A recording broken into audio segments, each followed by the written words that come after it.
Hello दोस्तों।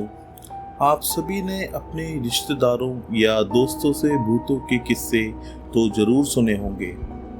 मुझे पूरा यकीन है कि आप में से कई लोगों ने असल जिंदगी में भी ऐसी पैरानॉर्मल एंटिटीज का सामना किया होगा। लेकिन सच तो ये है कि ऐसी पैरानॉर्मल एक्टिविटीज हर किसी को नजर नहीं आती। ऐसे अनुभव सिर्फ कुछ चुनिंदा लोगों को ही होते हैं जो इन अदृश्य शक्तियों के प्रति एक्स्ट्रा सेंसिटिव होते हैं, और मैं भी उन्हीं में से एक हूँ जो ऐसी पैरानॉर्मल एंटिटीज की मौजूदगी को भांप लेता हूँ। मेरा बचपन और मेरी मौजूदा जिंदगी ऐसी कई खौफनाक घटनाओं से भरी पड़ी है जिन्हें सुनकर शायद आपकी रूह कांप जाए। आज मैं आपको अपने बचपन का वो सबसे भयानक किस्सा सुनाने जा रहा हूँ जिसने मेरी पूरी जिंदगी बदल दी और दूसरी दुनिया को देखने का नजरिया भी बदल दिया। ये कहानी उस समय की है जब मैं 10 साल का था और सर्दियों की छुट्टियों में अपनी नानी के घर गया हुआ था।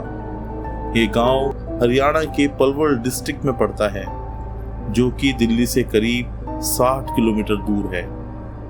जो लोग गांव की जिंदगी से वाकिफ हैं वे जानते ही होंगे कि गांव का सन्नाटा शहरों के सन्नाटे से कहीं ज्यादा शोर करता है। गांव में लोग शाम ढलते ही अपने घरों में दुबक जाते हैं और रात के 8 बजते बजते गलियां ऐसे सुनसान हो जाती हैं जैसे वहां कोई रहता ही ना हो। कोहरे की सफेद चादर में लिपटे हुए पुराने पेड़ और दूर से आती सियारों की आवाजें दिल में एक अजीब सी दहशत पैदा कर देती हैं। उस दिन सुबह के करीब 7 बजे थे और कड़ाके की ठंड पड़ रही थी। नहाने के बाद मैं थर थर कांप रहा था। तभी नानी ने मुझसे कहा, बेटा जाकर उस कुएं की सीढ़ियों पर बैठ जा। नानी ने कहा कि धूप लेने से सर्दी नहीं लगेगी। मैं नानी के कहने पे कुएं की सीढ़ियों पर बैठ गया। वह कुआं गांव के एक ऐसे कोने में स्थित था जिसके चारों तरफ बरगद के पुराने पेड़ थे। कुएं के सीढ़ियों के पत्थर काई की वजह से काले पड़ चुके थे। मैं अभी सीढ़ियों पर बैठा ही था और सूरज की हल्की किरणों का आनंद ले रहा था।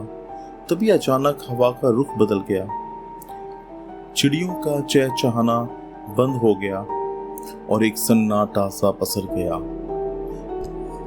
मैं नहीं जानता कि ये एहसास मुझे ही हुआ था या कि उन सब लोगों को भी जो उस कुएं पर उस समय मौजूद थे।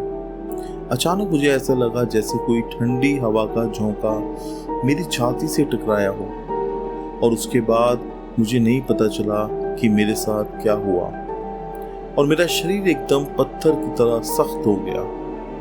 मुझे याद है कि आखिरी चीज मैंने जो देखी थी वो थी कुएं की वो काली सीढ़ियां, और उसके बाद मेरे चारों ओर अंधेरा सा छा गया। जब मुझे होश आया तो मुझे ऐसा लगा जैसे मैं किसी डरावने सपने से गुजर रहा हूँ। जब मैंने अपनी आंखें खोली तो मैंने पाया कि मैं अपनी नानी के घर पर नहीं था। अब मैं एक कच्चे मकान के मिट्टी के बने कमरे की जमीन पर लेटा हुआ था जहाँ चारों तरफ धुआं और कपूर की भारी खुशबू आ रही थी। मेरे चारों तरफ गांव की औरतें घेरा बनाकर बैठी हुई थी। उनके चेहरों पर खौफ था। वे सब लगातार फूट फूट कर रो रही थी।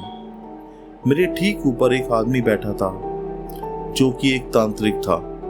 उसकी आंखें लाल थीं और वह एक अजीब सी भाषा में कुछ बुदबुदा रहा था।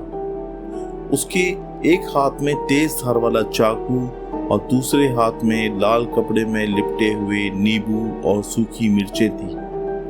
वह चाकू को मेरे सर के ऊपर बार बार घुमा रहा था। डर के मारे मेरा गला सूख गया। मैं चिल्लाना तो चाहता था मगर मेरी आवाज नहीं निकली और मैं दोबारा बेहोश हो गया। जब मुझे दोबारा होश आया तो मैंने देखा कि मैं अपनी नानी के घर पर आ चुका हूँ। इस घटना के कई हफ्तों बाद भी मैं अपने आप को बहुत कमजोर फील कर रहा था। मैंने एक बात जो नोटिस करी वो ये थी कि मेरी नानी और मेरी मम्मी दोनों ही मुझसे नजर चुरा रही थी। कि कहीं मैं उनसे उस दिन के बारे में कुछ पूछ ना लूं। जब भी मैं उनसे ये बात पूछने की कोशिश करता तो वो मेरी बात को हमेशा टाल देती थी, जैसे वो मुझसे कुछ छुपाना चाहते हों। और ये घटना मेरे मन में घर कर गई थी और मैं इस बात को भुला नहीं पा रहा था। बड़े होते हुए जब भी मुझे यह बात याद आती तो ये सवाल मैं अपनी नानी से ज़रूर पूछता था।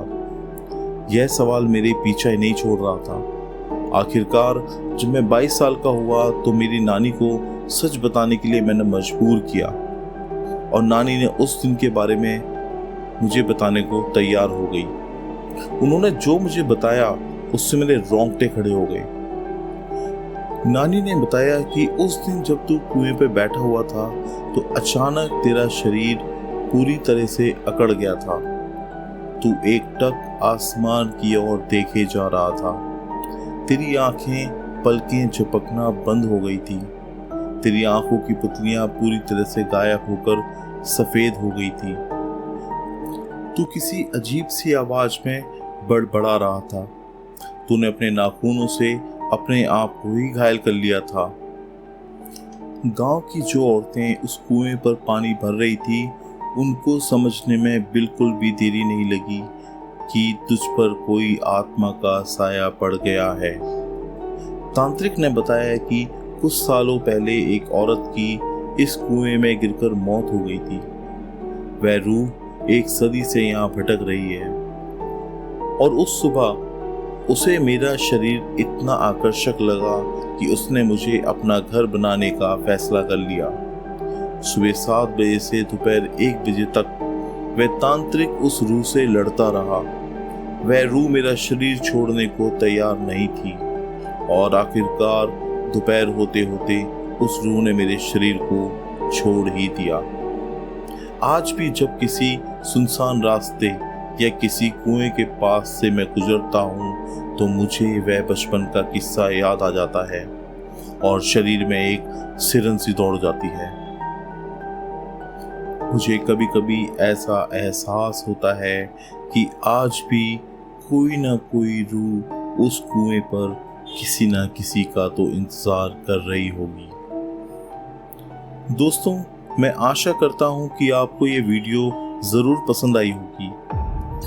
मैं चाहता हूं कि आप इस वीडियो को लाइक करें, शेयर करें और ऐसी नई नई वीडियोस को देखने के लिए हमारे चैनल थ्रिलिंग स्टोरीज इंडिया को सब्सक्राइब करें।